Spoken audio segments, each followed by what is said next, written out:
Hello dear students, our today's topic is based on the straight line. इसको हम हिंदी में बोलते हैं सरल रेखा। आपका ये चैप्टर हमारा UP board, ISSC board, even that CBSE board में भी है और इसमें हम लोग का ट्रायंगल से रिलेटेड क्वेश्चन पूछा जाता है। स्ट्रेट लाइन में हमारे ट्रायंगल्स की तीनों साइड्स की इक्वेशन दी रहेगी। ट्रायंगल में तीनों साइड से इक्वेशन दी रहेगी, उससे ट्रायंगल से रिलेटेड हमारा पूछा जाएगा सरकम सेंटर, इन सेंटर, सेंट्रॉयड और ऑर्थो सेंटर। तो ठीक है, तो किसी भी ट्रायंगल में अगर हम किसी भी ट्रायंगल की बात करें, इन अ ट्रायंगल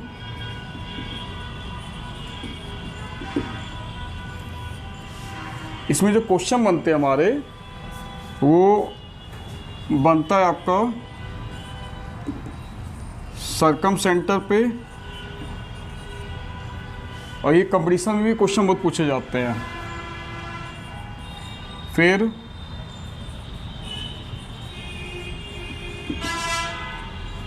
सेंट्रॉयड पे हमारा किसी भी ट्रायंगल में जो क्वेश्चन बनेगा, ट्रायंगल्स के साइड दिया होगा या फिर वर्टिसेस दिया होगा पेपर में, क्वेश्चन बनेगा सरकम सेंटर पे, सेंट्रॉयड पे, आइदर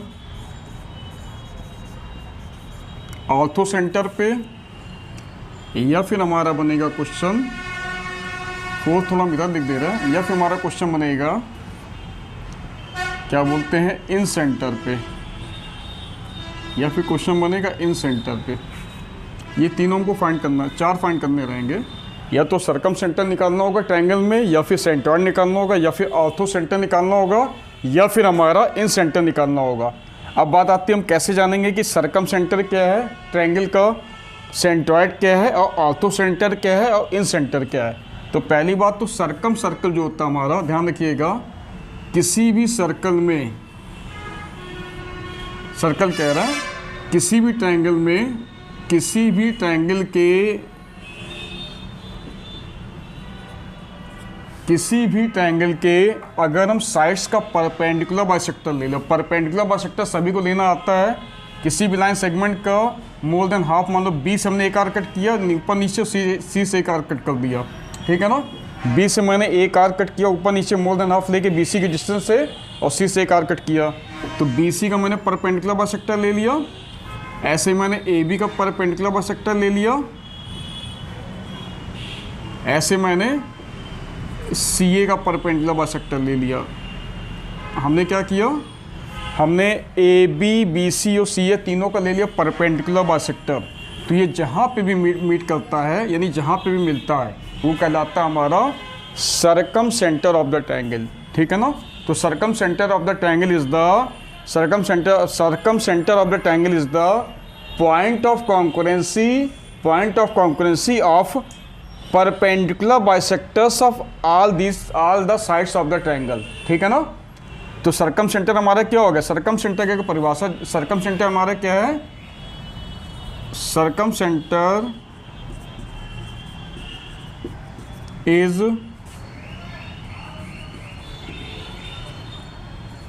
पॉइंट ऑफ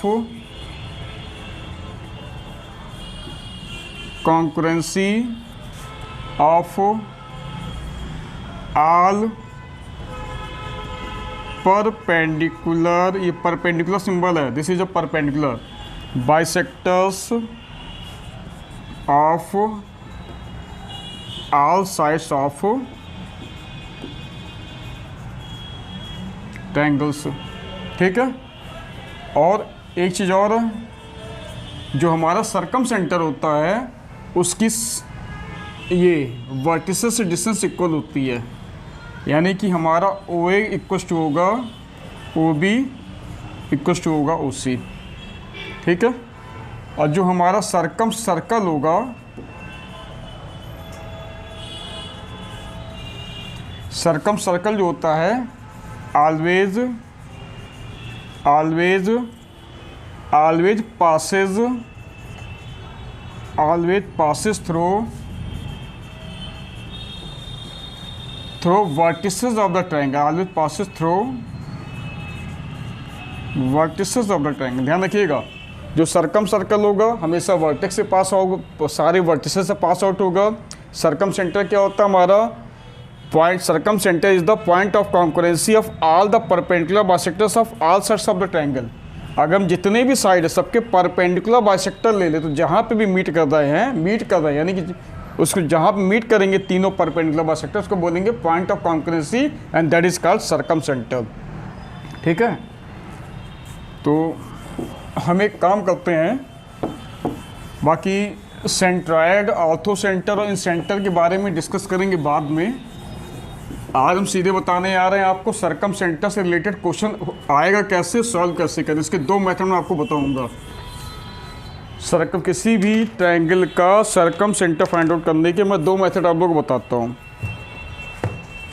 एक क्वेश्चन ले रहे हैं, मान लो आपका एग्जाम्पल में ट्रायंगल गिवन है ABC, ट्रायंगल गिवन है ABC। ठीक है, इसके वर्टेक्स हमारे हैं 5,7, A इज 5,7, B हमारा है 6,6 एंड C हमारा गिवन है 2,-2। कभी कभी क्या होता है डायरेक्ट वर्टिसेस ना गिवन होके हमको मान लो ये हमारी लाइन गिवन है L1 एंड ये लाइन हमारी गिवन है L2 और ये लाइन गिवन हमारी L3। तो जितनी भी हमारी L1, L2, L3 ये सब इस फॉर्म में होंगी AX + BY + C = 0। तो जितनी भी लाइन की इक्वेशन है L1, L2, L3 सब किस फॉर्म में होंगी, linear equation in two variable की फॉर्म में होंगी। जितनी भी हमारी लाइन की इक्वेशन होंगी या साइड्स की इक्वेशन हमारी होंगी, मतलब पहले साइड को हमने AC को माना L1, AB को माना L2 और BC को माना L3। ठीक है, लाइन सेगमेंट ये जितनी साइड्स हमारी दी हैं ये लाइन सेगमेंट की इक्वेशन के फॉर्म में मान लो को दिया होगा, लाइन की इक्वेशन के फॉर्म में। और वो कौन सी फॉर्म होगी, simultaneous linear equation in two variable यानी XY की फॉर्म में दी रहेगी। तो जब हम पहली इक्वेशन और दूसरी को सॉल्व करेंगे, L1, L2 को सॉल्व करेंगे, ध्यान रखिएगा जब हम L1, L2, L3 ये तीन हमारी दी रहेगी। ठीक है, तो जब हम L1, L2 को सॉल्व करेंगे, सॉल्व करने का मेथड आप लोग सभी जानते हैं, क्लास 9 में भी पढ़ा है, 10 में भी पढ़ चुके हैं। हमारा कौन सा तीन मेथड है सॉल्व करने की, किन्हीं भी दो साइमल्टेनियस लीनियर इक्वेशन सॉल्व करने के तीन मेथड होते हैं। पहला हमारा एलिमिनेशन है, दूसरा हमारा सब्स्टिट्यूशन है और एक हमारा क्रॉस मल्टीप्लिकेशन मेथड। आप लोग किसी भी मेथड से सॉल्व कर लीजिएगा। तो मान लो हमने L1, L2 को सॉल्व किया, L1 सॉल्व किया, L2 क्या मिल गया A, ऐसे इन दोनों को सॉल्व किया B मिल गया, ऐसे इन दोनों को सॉल्व किया हमें क्या मिल गया, C मिल गया। तो ये तीनों वर्टिसेस हमको आ जाएंगे, तीनों वर्टिसेस हमको फाइंड आउट हो जाएंगे। ठीक है, तो अगर क्वेश्चन में वर्टिसेस ना देख के इक्वेशन दी जाएगी तीनों साइड्स की, तो हम पहले तीनों वर्टिसेस को सॉल्व करेंगे। इतनी बात क्लियर है। उसके बाद क्या है, इसको सॉल्व करने का पहला मेथड मैं आपको बता रहा हूँ, फर्स्ट मेथड। हम इसमें प्रॉपर्टी यूज कर लेंगे कि मान लो इसका हमारा सेंटर क्या है, मान लो इसका सर्कमसेंटर है O, इसका सर्कमसेंटर ने क्या माना O, हमने माना इसका सर्कमसेंटर क्या है O। तो उस केस में क्या होगा, हमारा OA, OB और OC तीनों इक्वल होंगे। OA, OB, OC तीनों हमारे इक्वल आएंगे। ठीक है, जब तीनों हमारे इक्वल होंगे तो पहले हम अप्लाई करेंगे, इसको एक काम करते हैं, O को मान लेते हैं H, K। हमने लेट कर लिया ऑर्थोसेंटर जो circumcentre O is H, K। Let किया circumcentre O is H, K। ठीक है, तो फार्मूला पहली बात तो OA अगर हमारा इक्वल टू है OB के, तो डिस्टेंस फार्मूला अप्लाई करोगे तो क्या होगा, अंडर रूट में x1 - x2 की जगह आएगा h - 5 का whole square plus y1 - y2 की जगह आएगा k - 7 का whole square equal to under root में, यहाँ अप्लाई करो तो x1 - x2 हो जाएगा h - 6 का होल स्क्वायर प्लस k - 6 का होल स्क्वायर। ठीक है, उसके बाद क्या करते हैं, squaring on both side, squaring on both sides. जब स्क्वायर करोगे तो ये हो जाएगा h - 5 का होल स्क्वायर, k - 7 का होल स्क्वायर,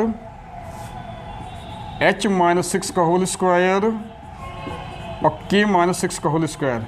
यहाँ फॉर्मूला ओपन कर दीजिए, तो ये आएगा एच स्क्वायर प्लस 25 ए माइनस बी का होल स्क्वायर अप्लाई करेंगे, के स्क्वायर प्लस 49 माइनस का 14 के, H square plus 36 12h plus में के स्क्वायर प्लस 36 माइनस का 12k। तो देखिए एच स्क्वायर कैंसिल होगा, के स्क्वायर कैंसिल होगा। सबको सॉल्व करेंगे, सॉल्व जब करेंगे तो हमारी इक्वेशन फाइनली मिलेगी एच माइनस, इक्वेशन मिलेगी एच माइनस का के इक्वस टू माइनस का 1, एच माइनस के इक्वस टू माइनस का 1। तो पहली इक्वेशन हमारी क्या हो जाएगी, थोड़ा डार्क लिख दे रहा है, एच माइनस के इक्वस टू माइनस का 1, ये हमारी हो जाएगी पहली इक्वेशन। ठीक है, ऐसे ही हम अप्लाई करेंगे O B equals to O C के। तो ज़रूरी नहीं कि हम ओ बी ओ सी के इक्वल ले लें, हम ओ सी ओ ए के इक्वल भी लेके कर सकते हैं। तो इससे हमारा आएगा अंडर रूट में एच माइनस 6 का होल स्क्वायर, के माइनस 6 का whole square equal to under root में ओ सी हो गया हमारा एच माइनस 2 का होल स्क्वायर और प्लस में के माइनस माइनस प्लस हो जाएगा 2 का होल स्क्वायर। हमने फार्मूला अप्लाई किया, डिस्टेंस फार्मूला अप्लाई कर दिया। ठीक है, स्क्वायरिंग करेंगे ऑन बोथ साइड और सॉल्व करेंगे, सीधे लिख दे रहे हैं ऑन सॉल्विंग। एक्चुअली इसको मैंने पहले ही सॉल्व कर रखा है, तो हम डायरेक्ट बता दे रहे इक्वेशन जो हमारी बनेगी इससे, ये बनेगी H plus 2k equals to 8।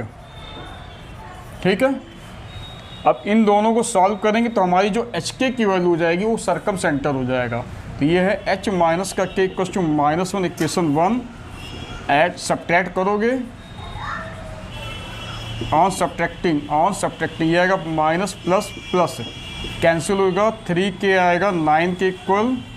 तो k की वैल्यू हो जाएगी 3 3 जा 9। k की वैल्यू क्या आ गई हमारी, k की वैल्यू आ गई हमारी 3। अब k की वैल्यू पुट कर देंगे इक्वेशन फर्स्ट या सेकंड में। तो फ्रॉम इक्वेशन फर्स्ट k की वैल्यू पुट करेंगे यहाँ पे 3, तो ये होगा h माइनस का 3 इक्वस टू माइनस का 1। तो h हो जाएगा 3 माइनस का 1, h की वैल्यू हो गई हमारी 2।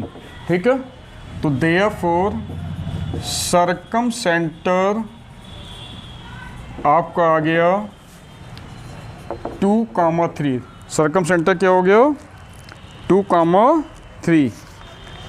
ये हमारा आंसर हो गया। अब इसका सेकंड मेथड भी समझ लीजिए, जो मेथड आपको बेटर लगे वो आप लोग अप्लाई कर सकते हैं, जिसमें आपको इजी लग रहा हो वो आप लोग अप्लाई कर सकते हैं।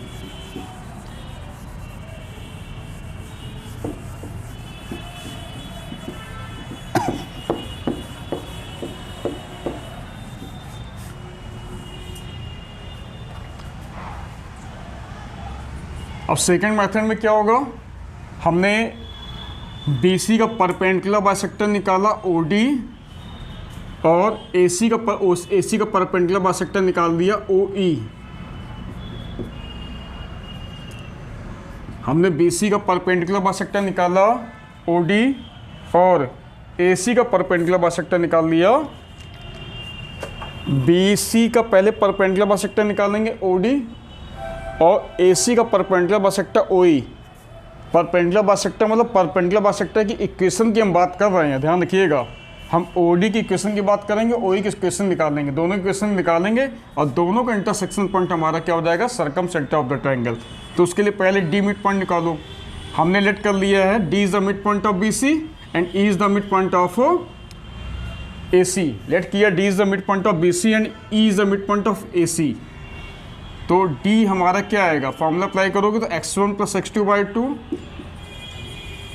y1 plus y2 by 2।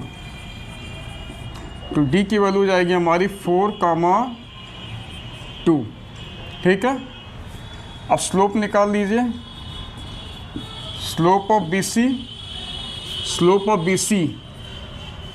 Of BC कैसे निकालोगे, फॉर्मूला क्या होता है स्लोप का, y2 माइनस का y1 अपॉन में x2 माइनस का x1, y2 minus y1 upon में x2 माइनस x1।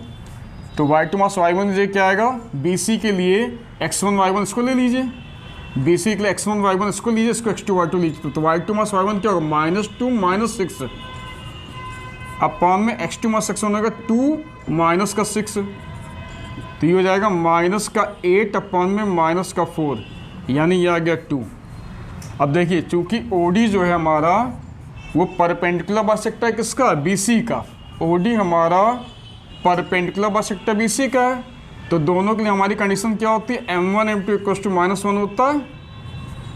भाई अगर दो लाइनें एक दूसरे के परपेंडिकुलर है तो उनके दोनों के स्लोप का प्रोडक्ट -1 होता है, तो इससे हमारा m2 बराबर क्या हो जाता है, -1 अपॉन में m1। तो कहने का मतलब ये है कि अगर हम बात करें स्लोप ऑफ OD की, अगर बात करें स्लोप ऑफ OD की, तो ये कैसे निकालोगे, -1 अपॉन में m1। तो m1 हमारा आया 2, तो इसको m लेट कर लेते हैं। क्या लेट कर लेते हैं, m लेट कर लेते हैं। और ये किससे पास आउट हो रहा है, D से पास आउट हो रहा है। परपेंडिकुलर बाइसेक्टर OD जो BC का है किससे पास आउट हो रहा है, D से, जिस यानी कि 4, 2 से। ठीक है, तो इससे हम निकालेंगे equation of perpendicular bisector OD। Equation of perpendicular bisector OD कैसे निकालोगे, हमको पॉइंट मालूम है, स्लोप मालूम है, यानी y - y1 = m × x - x1। तो y1 के प्लेस में हमारा क्या हो जाएगा, D से पास आउट हो रहा है, तो D से अगर पास आउट हो रहा है तो इस केस में हमारा जो x1 y1 होगा, x1 y1 D से पास आउट हो रहा है, तो 4, 2 यानी 4, 2 हमारा हो जाएगा x1 y1 इस केस में। तो y - y1 रख देंगे 2, m हमारा है -1/2, x - x1 हमारा हो गया 4। इसको सॉल्व करने पे ये हमारी इक्वेशन दे रहा है, इसको जब सॉल्व करेंगे तो हमारी इक्वेशन आ जाएगी, ऑलरेडी मैंने इसको सॉल्व कर रखा है, तो ये इक्वेशन हमारी बनेगी x + 2y = 8। तो सिमिलरली यानी इसी प्रकार हम फाइंड करेंगे इक्वेशन ऑफ परपेंडिकुलर बाइसेक्टर, ये आप अपने आप करिएगा इसी तरीके से, equation of perpendicular bisector OE। तो ये इसी तरीके से पूरा सॉल्व करेंगे, तो ये हमारा आ जाएगा, that will be x + 3y, OE हमारा आएगा x + 3y = 11। ये हो जाएगा इक्वेशन नंबर 2। अब इन दोनों को सॉल्व करेंगे, हमारा सेंट्रॉइड निकल आएगा, सॉरी सर्कमसेंटर निकल आएगा। पहला क्या है, x + 2y = 8। इन दोनों को सॉल्व करेंगे, तो सॉल्व करने पे माइनस किया, तो सॉल्व करेंगे तो माइनस और ये माइनस, यानी हो गया y = a3। और y की वैल्यू जब यहाँ पे 3 रखेंगे, 3 × 2 = 6, तो इससे x की वैल्यू आ जाएगी 2। तो कुल मिला के हमारा सर्कम सेंटर क्या होगा, सर्कम सेंटर हो जाएगा 2, 3, ये O हो जाएगा हमारा। O is the circum centre of the circle. तो आई होप ये लेक्चर आप लोगों को काफ़ी अच्छा लगेगा, काफ़ी आपके लिए यूज़फुल रहेगा। देखिए इसी पे भी हमारा 3 और बच रहा है, सेंट्रॉयड, सर्कम सेंटर मैंने डिस्कस कर दिया। अब हम नेक्स्ट लेक्चर में डिस्कस करेंगे सेंट्रॉयड, उसके बाद ऑर्थो सेंटर, इन सेंटर। तो जितने ज़्यादा मेथड हो सकते हैं और जितना सिंपलेस्ट वे हो सकता है तब समझाने का तरीका वो मैं आपको बताऊंगा। अगर कुछ शॉर्ट ट्रिक्स भी बनती है तो मैं शॉर्ट ट्रिक्स भी आपको इसी लेक्चर में देता चलूँगा। तो आई होप आप लोगों को ये अच्छा लगेगा लेक्चर।